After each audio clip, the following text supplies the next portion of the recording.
Good evening বন্ধুরা। আজ হলো 8 মে শুক্রবার। আজকের বরাক উপত্যকা তথা আসামের শ্রীভূমি, শিলচর, হাইলাকান্দি এবং ভারতের বিভিন্ন প্রান্তের আজকের সন্ধ্যার বিশেষ বিশেষ খবরগুলি হলো, যে করেই হোক অসমের রাজনৈতিক ভবিষ্যৎ সুরক্ষিত রাখতে হবে এবং সেই লক্ষ্যে যা প্রয়োজন তাই করতে প্রস্তুত সরকার। এমনই মন্তব্য করলেন মুখ্যমন্ত্রী ডক্টর হিমন্ত বিশ্ব শর্মা। তার দাবি, অন্তত 2031 সাল পর্যন্ত রাজ্যের রাজনৈতিক দিশা তারাই নির্ধারণ করবেন।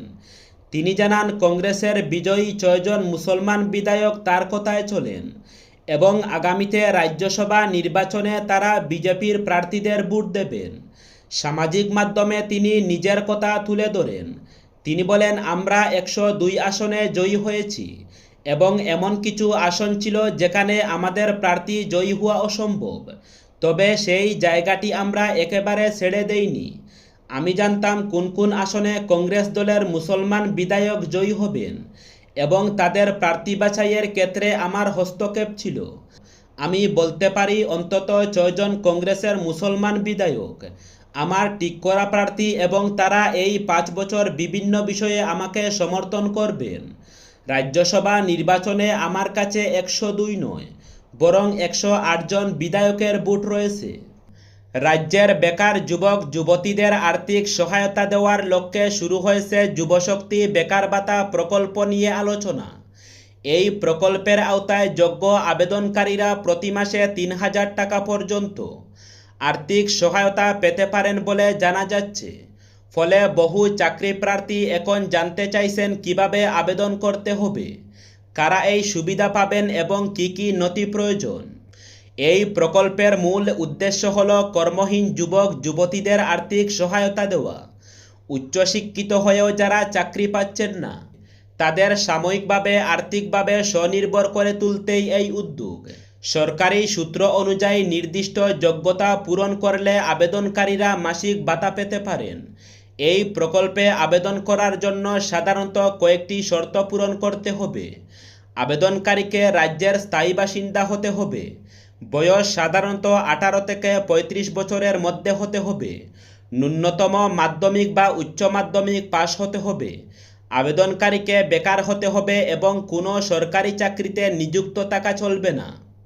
পরিবারের বার্ষিক আয় নির্দিষ্ট সীমার মধ্যে থাকতে হবে। আধার কার্ড, ভোটার কার্ড, বাসস্থানের শংসাপত্র, শিক্ষাগত যোগ্যতার শংসাপত্র, বেকারত্বের প্রমাণ বা কর্মসংস্থান দফতরের নথি, ব্যাংক অ্যাকাউন্টের তথ্য, পাসপোর্ট সাইজ ছবি, মোবাইল নম্বর, সব নথি সঠিকভাবে আপলোড বা জমা দিতে হবে। বেশিরভাগ ক্ষেত্রেই অনলাইনে আবেদন প্রক্রিয়া চালু থাকে। আবেদনকারীকে সংশ্লিষ্ট সরকারি পোর্টালে গিয়ে নিবন্ধন করতে হয়। এরপর ব্যক্তিগত তথ্য, শিক্ষাগত যোগ্যতা ও প্রয়োজনীয় নথি আপলোড করে আবেদন সম্পূর্ণ করতে হবে। আবেদন জমা দেওয়ার পরই যাচাই প্রক্রিয়া শুরু হবে। সমস্ত তথ্য সঠিক হলে আবেদনকারীর ব্যাংক অ্যাকাউন্টে সরাসরি টাকা পাঠানো হতে পারে। পশ্চিমবঙ্গের রাজনৈতিক অস্থিরতার আবহে বড় সাংবিধানিক পদক্ষেপ। বিধানসভার মেয়াদে শেষ হতেই রাজ্যপাল RN রবি আনুষ্ঠানিকভাবে বিধানসভা ভঙ্গনের নির্দেশ জারি করলেন। ফলে নতুন সরকার শপথ নেওয়ার আগে পর্যন্ত কার্যত রাষ্ট্রপতি শাসনের আওতায় চলে গেল বাংলা। বুটে পরাজয়ের পরও মুখ্যমন্ত্রী পদ ছাড়তে অনীহা প্রকাশ করেছিলেন মমতা বন্দ্যোপাধ্যায়, কিন্তু সাংবিধানিক নিয়মে মেয়াদ ফুরাতেই তার সরকারের কার্যকারিতা শেষ হয়ে গেল। বুধবার গভীর রাতে রাজভবনের তরফে জারি হওয়া বিজ্ঞপ্তিতে স্পষ্ট জানানো হয়েছে, তৃতীয় মমতা বন্দ্যোপাধ্যায় সরকারের সাংবিধানিক মেয়াদে 7 মে শেষ হয়েছে। নিয়ম অনুযায়ী মেয়াদে শেষ হওয়ার পর পুরনো বিধানসভায় আর কোনো কার্যকারিতা থাকে না। নতুন সরকার গঠন এবং শপথ গ্রহণের আগ পর্যন্ত প্রশাসনিক দায়িত্ব কেন্দ্রের অধীনেই পরিচালিত হবে। সদ্য সমাপ্ত বিধানসভা নির্বাচনের ফলাফলে ভরাডুবির জন্য প্রদেশ কংগ্রেসের সভাপতি পদ থেকে গৌরব গগৈকে ইস্তফা দেওয়ার দাবি তুললেন এবার AIUDF সুপ্রিমো বদরুদ্দিন আজমল। বৃহস্পতিবার এক সাংবাদিক সম্মেলনে আজমল বলেন, ইতিমধ্যেই প্রদেশ কংগ্রেসের দায়িত্বপ্রাপ্ত নেতা তথা দলের সর্বভারতীয় সাধারণ সম্পাদক জিতেন্দ্র সিং ইস্তফা দিয়েছেন। আর তার পথেই হেঁটেই গৌরবকেও ইস্তফা দেওয়া উচিত। রাগটাগ না করেই এদিন আজমল বলেন, গৌরব বড় পরিবারের সন্তান, প্রয়াত মুখ্যমন্ত্রী তরুণ গগৈ সাহেবের ছেলে। বর্তমানে লোকসভায় বিরোধী উপদল নেতা পদেও রয়েছেন গৌরব। বিধানসভা নির্বাচনে হেরে গেলেও কোনো ক্ষতি হয়নি তার, সাংসদ পদ থাকবেই, যা ক্ষতি হয়েছে কংগ্রেসেরই। ইতিমধ্যেই দিল্লি পাড়ি দিয়েছেন গৌরব। আজমল বলেন, কংগ্রেস এখন সংখ্যালঘুর দল নয়, মুসলিম লীগে পরিণত হয়েছে। অনেক আগে থেকেই একথা বলে আসছিলাম, নির্বাচনী ফলাফলে সেটাই প্রমাণিত হয়েছে। নবনির্বাচিত ১৯ জন বিধায়কের মধ্যে ১৮ জনই সংখ্যালঘু প্রার্থী, মাত্র একজন হিন্দু প্রার্থী বিধায়ক হিসাবে নির্বাচিত হয়েছেন। ফলে ধর্মনিরপেক্ষ চরিত্র শেষ হয়ে গেছে কংগ্রেসের। এখন কংগ্রেসকে ধর্মনিরপেক্ষ দল বলা ভুল হবে না। সাম্প্রতিক বিধানসভা নির্বাচনে বদলে গিয়েছে পশ্চিমবঙ্গের রাজনৈতিক প্রেক্ষাপট। ক্ষমতায় এসেছে কেন্দ্রীয় শাসক দল বিজেপি। এই পরিপ্রেক্ষিত অনুপ্রবেশ নীতি নিয়ে ঢাকাকে স্পষ্ট বার্তা দিল নয়াদিল্লি। বৃহস্পতিবার বিদেশ মন্ত্রক এক বিবৃতিতে জানিয়ে দিল, বাইরের দেশ থেকে এসে অবৈধভাবে ভারতে যারা বাস করছেন তাদের নিশ্চিত করা এবং নিজেদের দেশে ফেরত পাঠানোই ভারতের নীতি। ভারতের অনুপ্রবেশ নীতি নিয়ে মুখ খুলেছিলেন বাংলাদেশের বিদেশমন্ত্রী খলিলুর রহমান। তার বক্তব্য ছিল, ক্ষমতা পালাবদলের পর পশ্চিমবঙ্গ থেকে যদি পুশিন ঘটে তবে ব্যবস্থা নেবে ঢাকা। পূর্বদলাই জেলার পালংঘাট এলাকায় আজ সকালে ঘটে গেল এক ভয়াবহ সড়ক দুর্ঘটনা।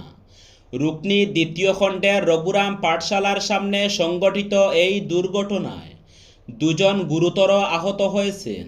জানা গেছে, পালংঘাট থেকে কাবুগঞ্জগামী একটি অটোরিকশার পেছনে দ্রুতগতিতে এসে ধাক্কা মারে একটি বাইক। সংঘর্ষের তীব্রতায় বাইক চালক কয়েক মিটার দূরে ছিটকে পড়ে গুরুতর আহত হন। একই সঙ্গে অটোরিকশায় হাত বাইরে বের করে বসে থাকা এক যাত্রীর হাতে বাইকের ধাক্কা লাগে। এতে তার হাত ভেঙে যাওয়ার আশঙ্কা করা হচ্ছে। দুর্ঘটনার পর স্থানীয় বাসিন্দারা ও অটোরিকশার যাত্রীরা দ্রুত আহতদের উদ্ধার করে পালংঘাট মডেল হাসপাতালে নিয়ে যান। খবর পেয়ে পালংঘাট পুলিশ ফাঁড়ির পুলিশ ঘটনাস্থলে পৌঁছে দ্রুত তদন্ত শুরু করে এবং দুর্ঘটনাগ্রস্ত বাইকটি নিজেদের হেফাজতে নেয়। অন্যদিকে আহতদের হাসপাতালে নিয়ে যাওয়ার পর ক্ষোভে ছড়িয়ে পড়ে সাধারণ মানুষের মধ্যে। অভিযোগ, পালংঘাট মডেল হাসপাতালে নির্ধারিত সময় অনুযায়ী চিকিৎসক উপস্থিত ছিলেন না।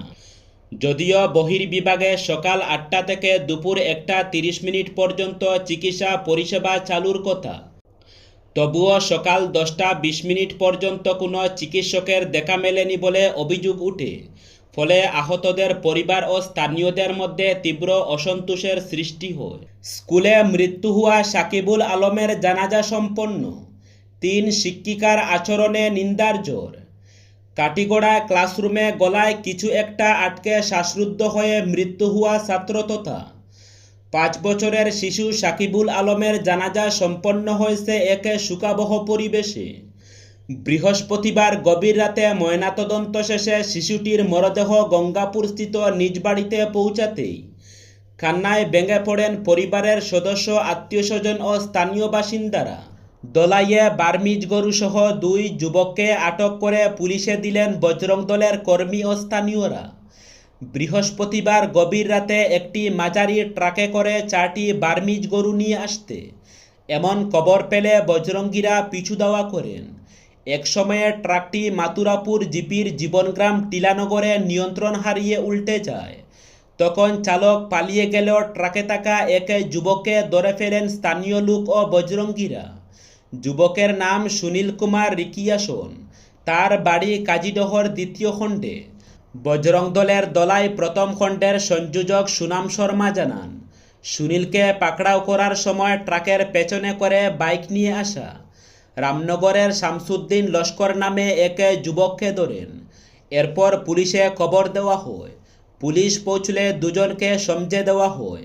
তিনি এও জানান, গাড়িটি দুর্ঘটনার শিকার হলে একটি গরু জখম হয়। তিনি ধৃতদের বিরুদ্ধে কঠোর ব্যবস্থা নেওয়ার দাবি জানান।